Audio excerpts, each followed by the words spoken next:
الجاهلون قالوا سلاما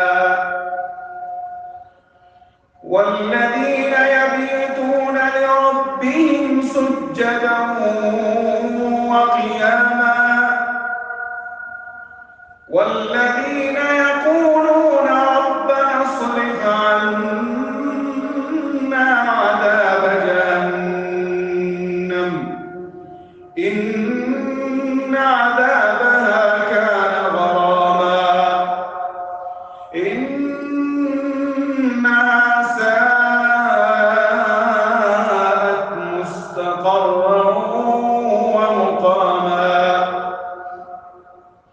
والذين إذا أنفقوا لم يسرفوا ولم يقتروا وكان بين ذلك قواما والذين لا يدعون مع الله إلها آخر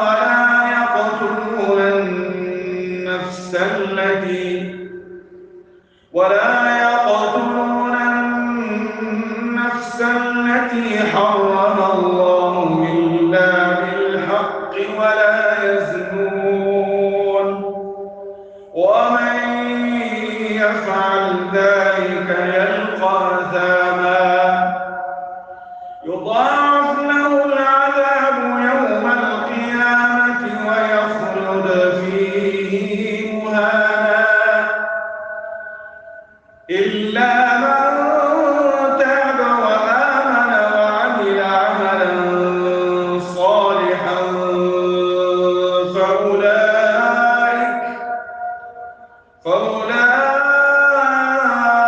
فأولئك يبدل الله سيئاتهم حسنات وكان الله غفورا رحيما ومن تاب وعمل صالحا فإنه يتوب إلى الله متابا والذين لا يشهدون الزور وإذا مروا باللغو مروا كراما والذين إذا ذكروا بآيات ربهم لم يخروا عليها صما وعميانا والذين يقولون ربنا هب لنا من أزواجنا وذرياتنا قرة أعين وجعلنا للمتقين إماما أولئك يجزون الغرفة بما صبروا